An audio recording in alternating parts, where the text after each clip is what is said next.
Good morning, dear judges and friends. Today I'm going to say the story is Monkey in the Hats. Once upon a time, there was a hat maker who made all kinds of hats. Big hats, small hats, tall hats, short hats, top hats, and bottom hats.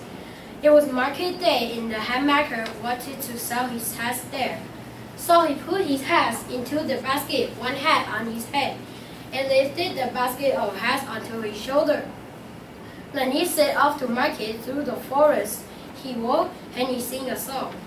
I am going to market to sell all my beautiful hats. It was a hot day and the hat maker needed a rest. So he put down his basket and lay down under a tree and fell asleep. When he woke up, all his hats had gone. Oh no, he thought. It took me months to make them. I must find them. So he searched high and low and couldn't find them until, by chance, he happened to saw that in the trees. There was a crowd of monkeys and every one of them was wearing one of his hats. He shook his fist at the monkeys shook their fists back.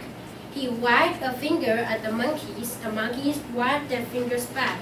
He put his hands together and begged, and again the monkeys mimicked him.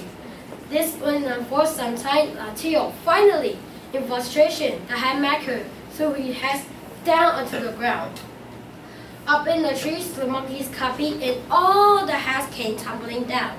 The hat maker was happy, filled his basket up with hats, and continued on his way and singing his song. He got to market and sold the hats and returned home, while he told his children the story of the monkeys in the hats. His children loved the story and asked it for again and again and again over many years. It came to pass that the hat maker's son grew up, and he became a hat maker too, and one day found himself walking through the forest with the basket up with hats, singing, I am going to market to sell all my beautiful hats. It was a hot day and the hat maker, like his father, and put down the basket and fell asleep beneath a tree. When he woke up, all his hats had gone.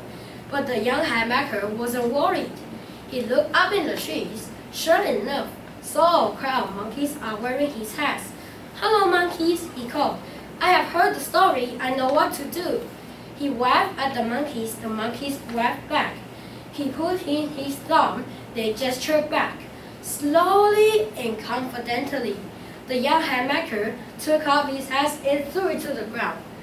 Up in the trees, the monkeys did not move a muscle. Come on, copy me, called the hat maker. He repeated the action again and again and again, but still none of the monkeys moved. After a while, the biggest of all the monkeys, a large, sleek, long-haired monkey, hung his hat up a branch and climbed down the tree. He came right out to the young hat maker and points a long monkey finger at him. You think you're so clever because your father told you stories. He said, well, our fathers told a story too, and today we're keeping the hats.